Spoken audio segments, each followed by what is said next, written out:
Brother, ఓయూకి సంబంధించి ఈ water electricity బిల్లుకి సంబంధించి ఒకవైపు అధికార పార్టీ మేము గతంలో మెస్ క్లోజ్ ప్లస్ ఎలక్ట్రిసిటీ అని చెప్తాను. అసలు ఏంటి వాస్తవాలు ఏంటి? వాస్తవాలు ఏంటంటే ఇప్పుడు ఇప్పుడు ఏంటంటే యావత్ తెలంగాణ ప్రజానికానికి విద్యార్థులకు టోటల్ ఉస్మానియా యూనివర్సిటీ విద్యార్థులకు ఏంటంటే ఇది క్లారిటీకి తెలవాలి. ఎందుకంటే ఎంతటి దారుణమైన ఎంతటి దిగజారుతున్నటువంటి వ్యక్తి మనకు సీఎం ఉండంటే, ఇంత దగులుకోరు సీఎం మనకు ఉండంటే, ఇంత ఘోరమైనటువంటి ఒక ఫేక్ సీఎం మనకు ఉండంటే మీకు ఎక్స్ప్లెయిన్ చేస్తాను. ఏంటంటే ఇది 2023లో గత ప్రభుత్వంలో ఉన్నప్పుడు ఇచ్చినటువంటి ప్రింట్లో మాకు ఏమని ఉంటుందంటే, ఇక్కడ చూడండి మీరు నెంబర్, ఇక్కడ ఏంటంటే మాకు ఈ ప్రింట్అవుట్ మాకు ఒక బ్లూ కలర్ పెన్నుతో చేతి రాత ధర ఉంది మాకు. ఇది 2023లో మే 12వ తారీఖు వచ్చినటువంటి జీవో. ఇది కేసీఆర్ గారు సీఎం ఉన్నప్పుడు వచ్చినటువంటి. ఇందులో ఏమని ఉంటుందంటే, కేవలం అల్మనాయక్ ప్రకారం మీకు ఇచ్చినటువంటి షెడ్యూల్ ప్రకారం మీకు మే నెల నుండి హాలిడేస్ ఇస్తున్నామని చెప్పేసి ఉంటుంది ఇందులో. కానీ తెలంగాణ రాష్ట్రానికి ఒక సీఎంగా ఉన్నటువంటి వ్యక్తి, ఒక రాష్ట్రానికి అధినేతగా ఉన్నటువంటి వ్యక్తి, రాష్ట్రానికి బాధ్యత వహించే వ్యక్తి ఒక ఫేక్డ్ ప్రచారం ఎంత దారుణమైనటువంటి పరిస్థితి అంటే, ఇప్పుడు మనం చూసినట్లయితే ఇందులో ఏమని ఉందంటే, మీరు అబ్జర్వ్ చేయండి, నెంబర్ 752 అనేది ఇది 2023లో వచ్చినప్పుడు ఇట్లా ఈ ప్రింటెడ్ కాపీ లేదన్న. ఈ ప్రింటెడ్ కాపీ ఉండదు. తెలంగాణ ప్రజల యావత్ తెలంగాణ విద్యార్థులు ఏంటంటే ఆలోచించాలి మీరు. ఈ ప్రింటెడ్ కాపీ ఉండదు. కేవలం ఇక్కడ ఉన్నటువంటి అధికారులను బెదిరించి ఇక్కడ నుంచి ఒక డెమో కాపీని తీసుకొని దాన్ని ఎడిట్ చేసేది డైరెక్ట్ ఏంటంటే చూసుకోకుండా ఈ దొంగ రేవంత్ రెడ్డి, ఈ ఫేకుడు రేవంత్ రెడ్డి, సీఎం రేవంత్ రెడ్డి సిగ్గు లేకుండా ఇంతటి దారుణం అంటే ఇలాంటి దీన్ని పోస్ట్ చేసిండు. అయితే ఇది ఏమంటుందంటే, ఇప్పుడు మా విద్యార్థి నాయకులు కొంతమంది మేము దీన్ని వివరించి దీని గురించి సంబంధించిన ఇన్ఫర్మేషన్ గ్యాదర్ చేసుకున్న తర్వాత దీన్ని మేము సోషల్ మీడియాలో పోస్ట్ చేసిన తర్వాత కొందరు మా మిత్రుల పైన కేసులు పెట్టి కొందరు ఏంటంటే ఒకరిని జైలు పంపే ప్రయత్నం చేశారు. ఇప్పుడు ఏమైందంటన్నా, ఒక వ్యక్తిని జైలుకు పంపాలంటే ఎప్పుడు పంపించాలి? ఒక శిక్ష నిరూపణ అయిన తర్వాత ఆ వ్యక్తిని జైలుకు పంపించాలి కదా. అసలు మేము చేసినటువంటి ఏంటిది, నువ్వు చేసిన తప్పును ప్రశ్నించి నీకు సోషల్ మీడియా వేదికగా మేము పోస్ట్ చేసినప్పుడు ఇప్పుడు తెలంగాణ రాష్ట్రం మొత్తం నీ చేతిలో ఉంది, పోలీస్ డిపార్ట్మెంట్ నీ చేతిలో ఉంది. ఇదే పేపర్లను, ఇప్పుడు ఉన్నటువంటి పేపర్లను నువ్వు ఫోరెన్సిక్ డిపార్ట్మెంట్ పంపిస్తే నువ్వు పెట్టింది ఫేక, మేము ఉస్మానియా యూనివర్సిటీ విద్యార్థుల తరఫున మేము పెట్టింది ఫేక్ అనేది నీకు అర్థమవుతుంది కదా. వాస్తవం ఏంటంటే 2023లో కేవలం మీకు అల్మనాయక్ ప్రకారం మీకు ఒక సెలవులు ఉన్నాము మే నెలలో. మేము డేట్ కూడా మెన్షన్ చేస్తా ఉన్నా, రేవంత్ రెడ్డి ఖబర్దార్ నువ్వు విను, ఇది తెలుసుకొని మాట్లాడు. కానీ ఎవరో డెమోకా పంపించి నీ ఇజ్జత్ కాపాడడం కోసం పార్లమెంట్ ఎలక్షన్లో విద్యార్థులు మాకు ఓట్లు వేయరేమో అని చెప్పేసి నువ్వు ఏదైతే విద్యార్థులు మేమేం చెప్పినామంటే, మాకు వాటర్ సమస్య ఉంది, ఎలక్ట్రిక్ సమస్య ఉంది, నా ఒక్కనికి ఏం కాదు కదా.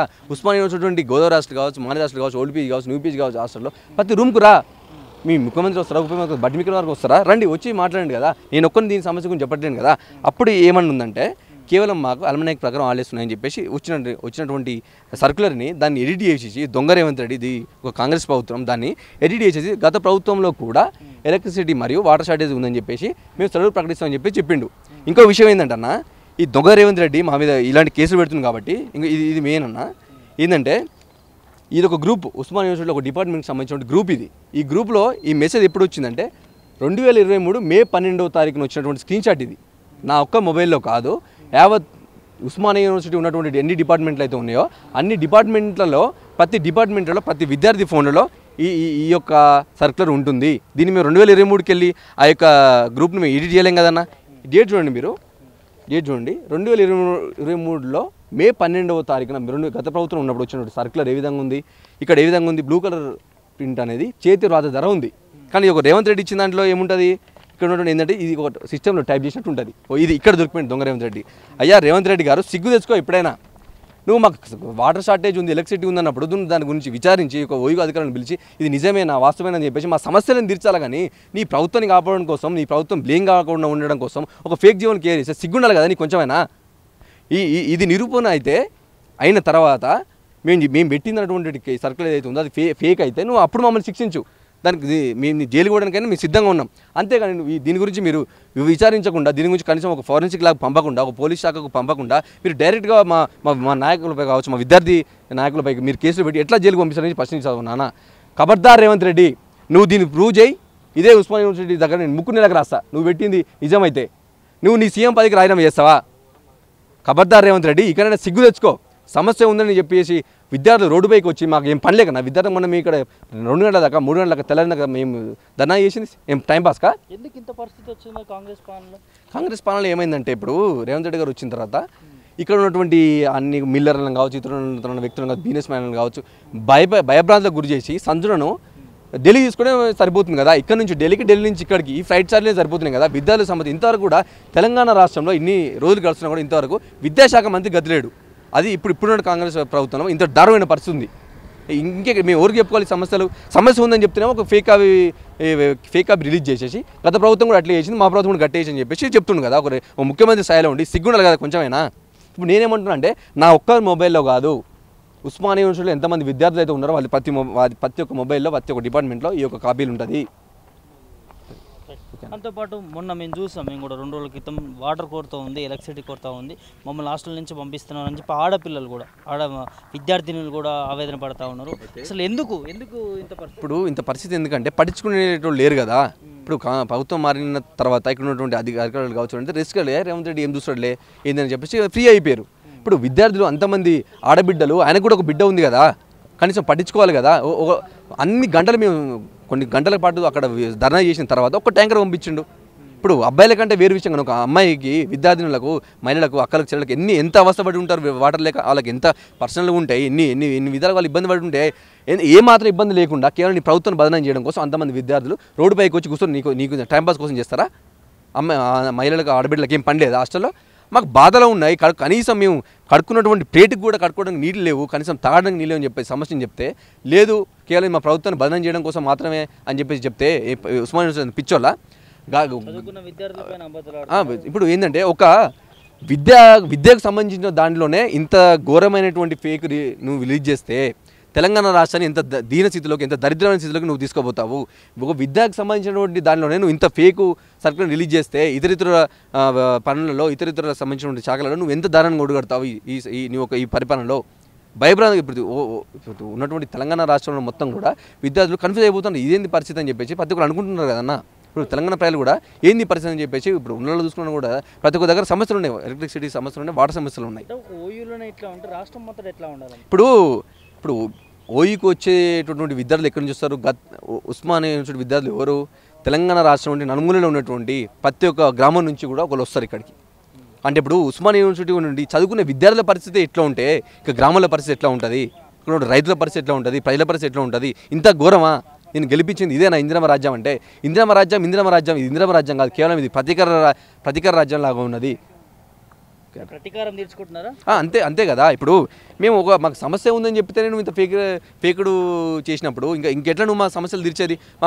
మారితే అని చెప్పేసి ఏదో ఒకటి జరుగుతుందని చెప్పేసి కదా మీకు ఓట్లేసి గెలిపించినటువంటి విద్యార్థులను నువ్వు పట్టించుకోకుండా ఇదే ఉస్మానియా విద్యార్థులే కదా నువ్వు ఎన్నోసార్లు నువ్వు వాళ్ళని రెచ్చగొట్టి గత ప్రభుత్వం పైన నెగిటివ్ టాక్ తీసుకోవాలని చెప్పేసి ఇదే ఉస్మానియా యూనివర్సిటీ విద్యార్థులను కదా నువ్వు ఉపయోగించుకున్నది. అప్పుడు వాడుకొని ఈరోజు మాకు సమస్య ఉందంటే నువ్వు కనీసం ఒక్క ట్యాంకర్ పంపిస్తూ అక్కడ ఉన్న వీసీ గారితో మాట్లాడి ఇదా పరిస్థితి? ఒక ఆడబిడ్డలకు నువ్వు ఇచ్చినటువంటి విద్యార్థులను ఆదుకునే పరిస్థితి ఇదా నీ హయాంలో? సిగ్గుండాలి కొంచెమైనా. ప్రజాపాలన అని చెప్తాడు కదా. ఏది ప్రజాపాలన? ఎక్కడ జరుగుతుంది ప్రజాపాలన? కేవలం కొన్ని రోజులు ప్రజా దర్బార్ అని చెప్పేసి అక్కడ పెట్టిండు, అక్కడ భవన్ దగ్గర. ఎన్ని రోజులు జరిగింది అది? ఒక్కరోజు 2 రోజులు ఆయన హైప్ కోసము, ఎలివేషన్ రావడం కోసము ఏదో పెద్ద చేంజ్ చేసిన, ఒక గేట్ కొట్టిన, గత ప్రభుత్వం పెట్టిన గేట్ అని మళ్ళీ అదే ప్రభుత్వం వచ్చిన, అదే కాంగ్రెస్ నాయకులు వచ్చారు, చేంజ్ చేసి తప్ప ఇప్పుడు ఎవరు కూర్చుంటారు? అదే ప్రగతి భవన్లో ఇప్పుడు ఏ ఎమ్మెల్యే కూర్చుంటున్నాడు? ప్రతి శుక్రవారం కావచ్చు, గురువారం కావచ్చు, ఎవరు కూర్చుంటారు ఇప్పుడు అక్కడ? సామాన్యులు ఎక్కడి నుంచి అధిబాధ నుంచి అక్కడ వచ్చినట్టు పరిస్థితి ఉందా? లేదు. కేవలం కాకపోతే పైన మబ్బ పెట్టాలి, కేవలం ప్రజలు నేను ఏదో చేస్తున్నాను చెప్పేసి ప్రజలకు తీసుకోవాలని చెప్పేసి అనుకున్నాడు తప్ప ఈ ప్రజల పాలన అనేది ఏం లేదు అక్కడ. వాస్తవానికి ఎట్లా ఉండదు? కేసీఆర్ ఉన్నప్పుడు, బీఆర్ఎస్ ప్రభుత్వం ఉన్నప్పుడు ఎట్లా ఉండే? కాంగ్రెస్ గవర్నమెంట్ రాగానే బీఆర్ఎస్ ప్రభుత్వం ఉన్నప్పుడు ఏంటంటే ఎప్పుడు కూడా బీఆర్ఎస్ ప్రభుత్వం ఉన్నప్పుడు కరెంటు కోతలు కావచ్చు, ఇలాంటి సమస్యలు కావచ్చు కూడా మాకు లేవు. అంతేగాని ఇప్పుడు కాంగ్రెస్ ప్రభుత్వం రాగానే మాకు కరెంటు పోతుంది. ఇప్పుడు నేను అబద్ధం చెప్తున్నచ్చు. విద్యార్థులు కొంతమంది లైబ్రరీలో కూర్చుంటారు కదా, కొంతమంది హాస్టల్లో కూడా కొన్ని ఒక రూమ్ మొత్తం లైబ్రరీ ఉంటుంది కదా, ఆ విద్యార్థులు అడిగి చెప్తారు. నేను మాట్లాడడం కాదు ఇక్కడ, మీరు మైకులు పట్టుకొని మీ కెమెరాలు తీసుకొని చెప్పేసి ఇప్పుడు ఏ హాస్టల్ పోదాము మీరు అడగండి. కరెంటు పోతుంది. రేవంత్ రెడ్డి ప్రభుత్వంలో, కాంగ్రెస్ ప్రభుత్వంలో, ఇందిరమ్మ రాజ్యంలో కరెంటు పోతుందా లేదా, మీకు నీళ్ళ సమస్య ఉందా లేదని చెప్పేసి మీరు హాస్టల్స్ తిరుగుదాం రండి. ప్రతి ఒక్క విద్యార్థి, నేను మాట్లాడడం కాదు, ప్రతి ఒక్క విద్యార్థి కూడా ఇవాళ ఉస్మానియా విద్యార్థులు బాధపడతా ఉన్నారు. ఈ యొక్క ప్రభుత్వం ఎందుకు వచ్చిందని చెప్పేసి తలకే పట్టుకుంటూ ఉన్నారు. మార్పు కావాలని కోరుకున్నారు. ఇప్పుడు మార్పు అంటే ఏం మార్పు వచ్చింది? కేవలం ఆయన ప్రోటోకాల్ పెరిగింది, ఆయన ఆశలు పెంచుకోవడం కోసం కావచ్చు, ఆయన పార్టీకి సంబంధించినటువంటి ఫండ్లు పెంచుకోవడం జరుగుతుంది తప్ప అటు విద్యార్థులు కావచ్చు, ప్రజలను కావచ్చు, ఏ వర్గాన్ని పట్టించుకుంటుంది ప్రభుత్వం? లేదు కదా. ఇస్తున్నటువంటి ఇప్పుడు ఈయన వచ్చినటువంటి 100 రోజులు అవుతుంది కదా, 120 రోజులు అవుతుంది కదా, ఇస్తారన్న గ్యారంటీ ఏమని చెప్పిండు ఆయన మేనిఫెస్టోలో? 100 రోజులలో ఇవి తీర్చబడునని చెప్పిండు. ఏ ఒక్క గ్యారంటీ నెరవేర్చిండు? ఫ్రీ బస్ వలన ఎంత నష్టం జరుగుతూ ఉన్నది.